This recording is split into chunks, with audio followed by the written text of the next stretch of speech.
I never thought I'd look back one day and realize that almost everything I considered my victories were actually my mistakes. Back then, in my mid-40s, I believed I understood life. I was building a career, managing people, making decisions that affected others' futures. Success to me was measured by the number of zeros in my bank account and the number of people who listened when I spoke. I was wrong. The first cracks appeared quietly. The job that once inspired me began to consume every moment of my life. What used to give me purpose slowly became a cage. My phone never stopped ringing. My evenings were swallowed by endless reports and late-night meetings. I told myself I was doing it for my family, that the long hours and constant pressure were the price of stability. But the truth was harder to admit. I wasn't working for them. I was working for the illusion of control, for the approval of people who would forget my name the moment I left the company. And while I was chasing this phantom success, life around me kept moving. My son grew into a teenager I barely knew. My wife's smile appeared less often, and I started to feel like a stranger in my own home. I didn't see it coming, but the warning signs were there. The silence at the dinner table, the way my son stopped asking me for advice, the way my wife said goodnight without looking up from her book. I thought I could fix it later. There was always later. One evening, after another 12-hour day, I came home to find the house dark and quiet. On the kitchen table lay a note, just one short line in my wife's careful handwriting. "We need time apart." That was the night everything started to collapse. My success, my confidence, my image of who I thought I was, all of it began to fall apart piece by piece. And yet, I had no idea that losing everything would be the best thing that ever happened to me. The first few weeks after my wife left were a blur. I told myself it was temporary, that she just needed space. I buried myself in work, convincing everyone, including myself, that everything was fine. But deep down I felt the silence closing in. The house was too big, the nights too long. I'd open the fridge and see her favorite yogurt still there, untouched. Every little thing reminded me of what I'd lost. At the office I played my role, the confident manager, the man with answers. I laughed at jokes, led meetings, signed papers, but inside I was hollow. My colleagues didn't notice, or maybe they did and pretended not to. It's strange how people disappear when you start to crumble. One morning, I snapped at a young employee over something trivial, a missing report. His eyes widened, and I saw in them the same fear and confusion I used to feel toward my own superiors. It hit me hard. I had become the kind of man I once swore I'd never be. Cold, distant, consumed by pride. That night, sitting alone with a half-empty glass of whiskey, I asked myself a question I had avoided for years. What are you doing with your life? The answer didn't come, only silence. For the first time, I realized that all the success in the world couldn't fill the emptiness I'd built inside. A few days later, my son called. His voice was hesitant. "Mom said I should check on you," he said. I tried to sound casual, but the lump in my throat betrayed me. We talked for a while, mostly about his school, his friends, but before hanging up, he said something that cut deep. "Dad, I just want you to be happy again." Happy. The word felt foreign, almost unreachable. I didn't even know what it meant anymore, but it stayed with me, echoing in my mind long after the call ended. That was the moment I understood. My downfall wasn't just losing my family or failing at relationships. It was my pride, my unwillingness to admit I was wrong. I had built walls so high around me that even the people who loved me most couldn't climb over them. It took losing everything to see the truth sometimes. The hardest thing a man can do isn't to fight, it's to let go, to stop pretending, to face himself in the mirror, and to admit that he needs help. That night, I made a promise, not to fix everything overnight, but to start being honest with myself. It was a small step, almost invisible, but it was the first real one I'd taken in years. The days began to blend together after that night. I still went to work, still went through the motions, coffee at 7, meetings at 9, silence at home by 6. But something inside me had cracked. I started noticing things. I had long ignored the tired look in my reflection every morning, the way my hands trembled slightly when I signed papers, the stack of unopened letters on my kitchen table. One Sunday, I found myself standing in front of the mirror longer than usual. I didn't recognize the man staring back. His hair had more gray than I remembered. His eyes looked heavier, and the faint lines around his mouth weren't from smiling.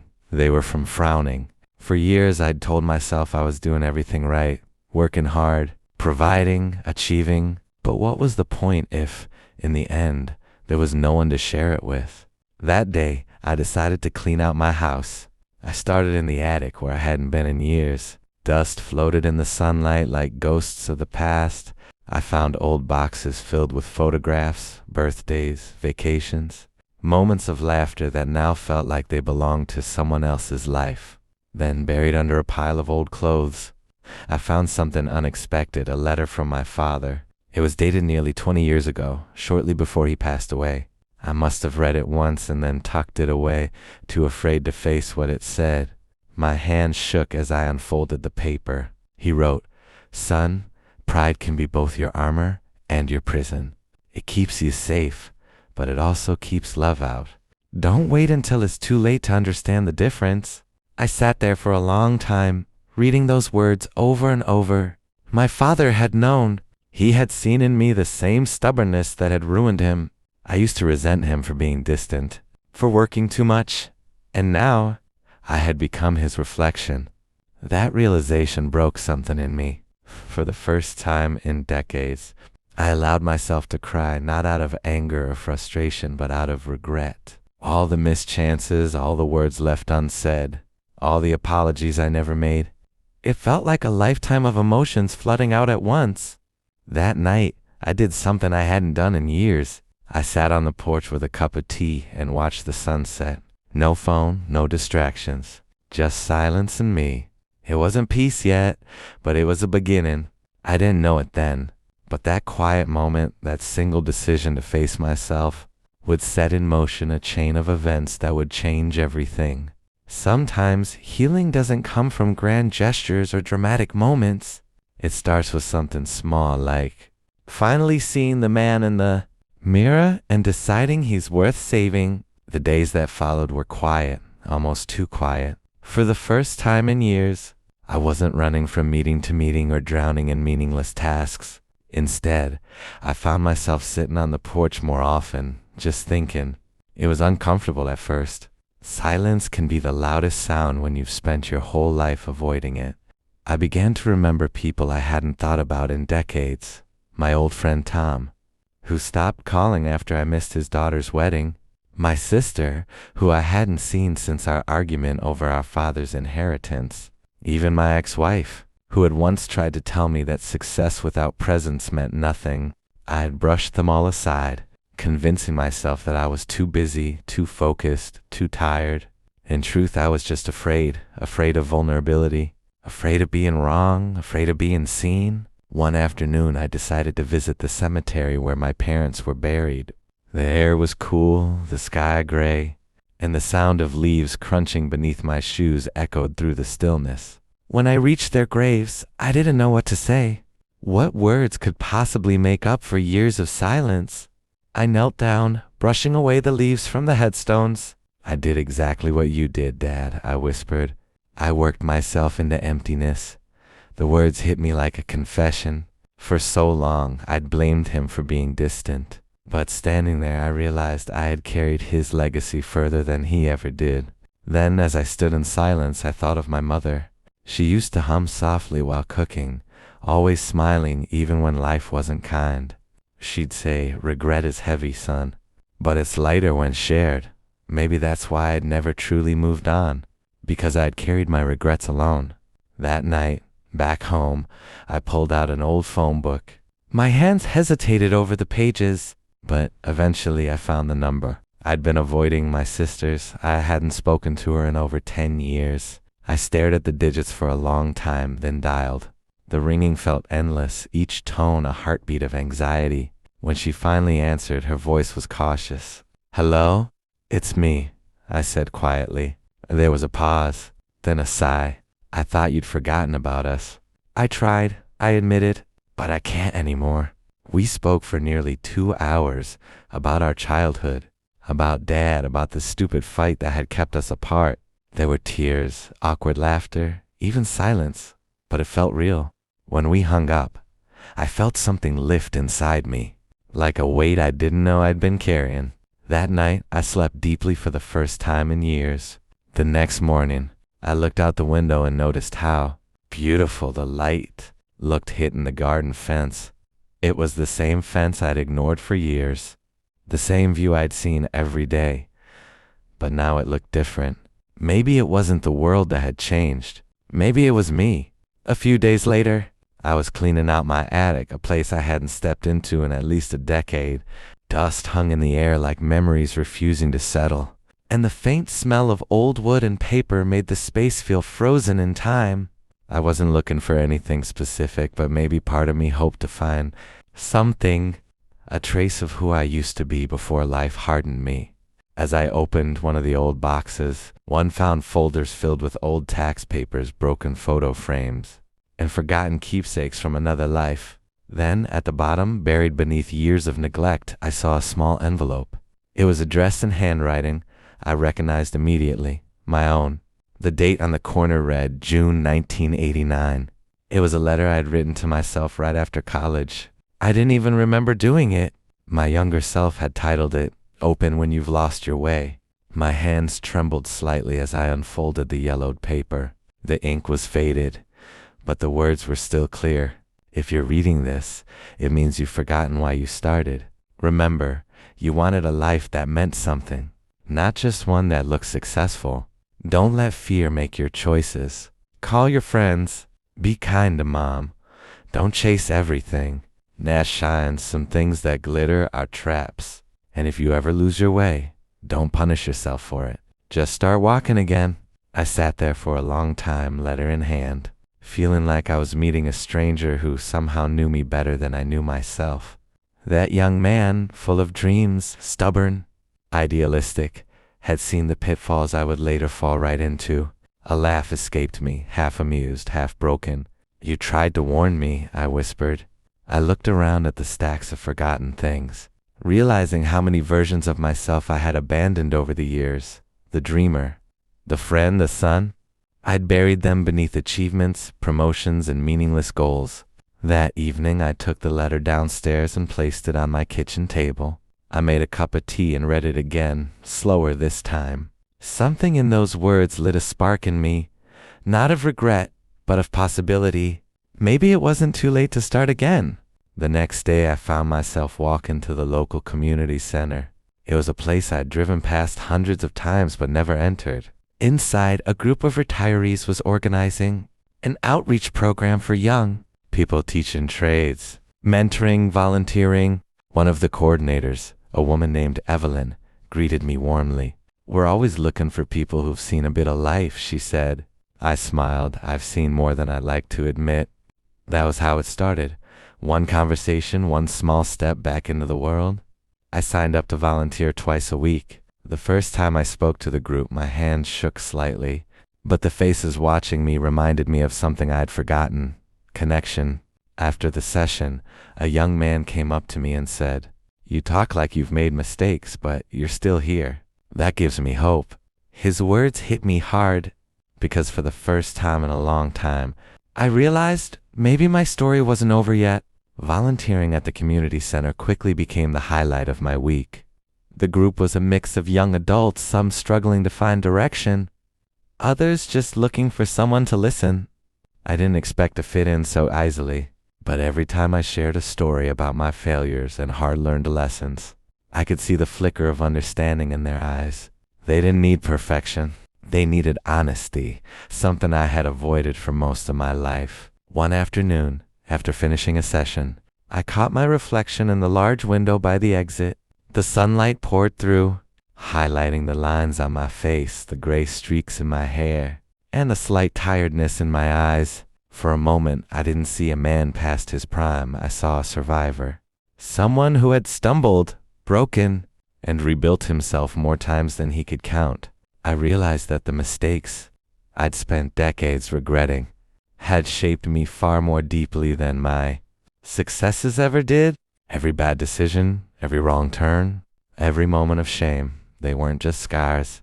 They were instructions written in pain, showing me how not to live the same way twice.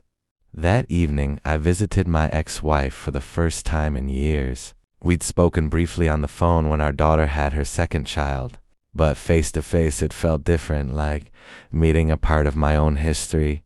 She was sitting on the porch when I arrived, a book in her hands. She looked up and smiled faintly. "Well, I'll be damned. You look calmer." I laughed softly. "That's new for me." We talked for hours about our daughter, our grandkids, and cautiously about the years we'd lost. There was no bitterness anymore, just a quiet understanding that we were two people who did the best they could with the tools they had at the time. At one point, she said something that stayed with me. "You always thought success was about being unbreakable, but maybe the real strength is being able to admit you're not." When I drove home that night, her words echoed in my mind. The man I used to be would have brushed them off, too proud to see the truth in them. But now, I knew better. Life wasn't about never falling. It was about learning how to stand up, no matter how late it was. A few weeks later, I was asked to give a talk at the community center titled, "The Mistakes That Taught Me to Live." I almost turned it down. The irony wasn't lost on me, but something inside pushed me to say yes. The night of the talk, the room was full. People of all ages sat there, some smiling, others curious, a few looking like they'd dragged the weight of their own regrets with them. I spoke without notes, without pretense. I told them about the arrogance of my youth, the family I'd neglected, the business I'd lost, and the nights I'd spent wondering if I'd wasted it all. And then I told them about the letter I'd found, the one from my younger self, and how it reminded me that redemption isn't something you find in success, but in honesty and effort. When I finished, there was silence. Not the kind that follows boredom, but the kind that means people are feeling something. Then came the applause, soft at first, then rising like a wave. That night I didn't drive straight home. I walked through the quiet streets instead, breathing in the cool air, thinking about how strange life is. Sometimes it takes losing everything to realize you already had what mattered most. For the first time in decades, I wasn't running from my past. I was walking beside it, and that made all the difference. The following months were a strange mix of calm and turbulence. On the surface, life had settled into a rhythm I never imagined at my age. I spent mornings volunteering, afternoons tending the small projects at home, and evenings walking the neighborhood, greeting familiar faces. But inside, a storm still raged. Old fears and doubts would creep in uninvited, whispering that my best years were behind me, that I was too late to change anything meaningful. One rainy afternoon, I received a call from an old business associate. The voice on the other end was cautious, almost hesitant, as if aware of the past mistakes between us. He offered an opportunity to invest in a small venture, modest but with potential. In my younger days, I would have leapt at the chance, blinded by ambition and greed. Now, I paused. I thought about all the missteps that had brought me here. The impulsive decisions, the people I had ignored, the ethics I had bent for short-term gain. I realized this was more than a financial choice. It was a test of who I had become. Could I approach this with patience and wisdom, or would the old habits drag me into another cycle of regret? That evening, I sat on the porch with a cup of tea, watching the rain blur the lights of the street. I thought about the faces I'd encountered at the community center, the gratitude in their eyes, the stories they shared. I thought about my daughter, my ex-wife, my friends, people who had forgiven me, who had given me a chance to be better. I understood that my life wasn't defined by mistakes alone, but by how I responded to them. The next morning, I made my decision. I would invest cautiously, deliberately, and with a clear conscience. I would listen, learn, and accept guidance. I would do it differently this time. The relief that washed over me was profound. For the first time in decades, I felt that I wasn't just surviving life's currents, I was steering them. A week later, I received an unexpected letter in the mail. It was from a former friend I hadn't spoken to in years. Someone I had wronged deeply during a business deal long ago. In his letter, he wrote that he had forgiven me, not because he had to, but because he wanted to. His words struck me harder than anything else in recent memory. Forgiveness, both giving and receiving it, had become a central theme of my later years. It was no longer abstract. It was tangible, a force that reshaped the very texture of my life. I began to see the crossroads in a new light. Each difficult choice, every painful memory, every risk, they weren't just obstacles. They were signposts. Each one pointed me toward growth, toward understanding, toward the kind of life I could finally be proud of. One evening, after a long day at the community center, I found myself walking past the old bookstore downtown. Its windows reflected the soft glow of the streetlights, and for a moment, I remembered a younger version of myself rushing past this very store, too busy, too proud, too impatient to notice life's quiet moments. I paused, stepping inside. The smell of old books and polished wood was comforting, grounding. I realized then that life had come full circle, mistakes, regrets, and all bringing me to a place of clarity I never thought I'd reach. That night, as I returned home, I understood something crucial. It wasn't about erasing the past or fixing everything perfectly. It was about embracing the journey, accepting the lessons, and making choices that reflected the person I had finally become. The final months of the year brought a calm I hadn't known in decades. The investment I had chosen to pursue in Part 7 began to show modest success, but it wasn't the money that mattered. It was the sense of agency I had regained. Each small decision felt deliberate, conscious, and aligned with the values I had learned to embrace over the years. I had discovered that life at 50, 60, or even 70 wasn't about what had been lost. It was about what could still be built. One crisp morning, I walked through the park near my home, the golden leaves crunching underfoot, and noticed a group of retirees learning to paint. I paused, observing their focus, their laughter, the sheer joy in learning something new. I realized that life's beauty often hid in ordinary moments, moments we overlooked while chasing grand achievements in youth. I resolved to cherish them, to make every day count, no matter how small or simple it seemed. Letters from old friends, messages from forgiven acquaintances, and calls from family members reminded me that connections could be mended and strengthened at any age. My relationship with my daughter had grown warmer and deeper. We laughed together, shared stories, and even planned small trips. My ex-wife and I, though no longer partners, had found a rhythm of mutual respect and kindness, built on shared history and understanding. The stranger who had initially inspired this journey, the catalyst for reflection and growth, remained a quiet presence in my thoughts. I never saw him again after our first encounter, yet his impact was profound.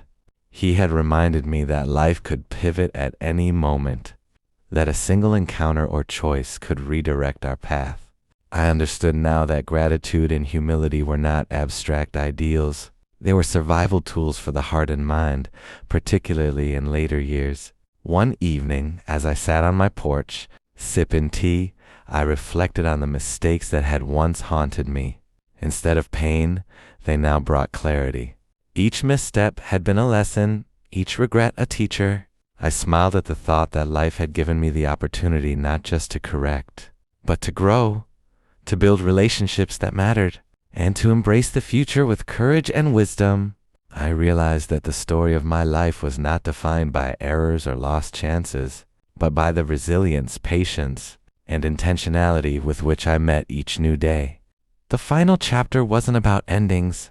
It was about understanding, peace, and the joy of living fully, even when the past had been tumultuous. As the sun dipped below the horizon, painting the sky in shades of amber and violet, I felt a profound sense of closure.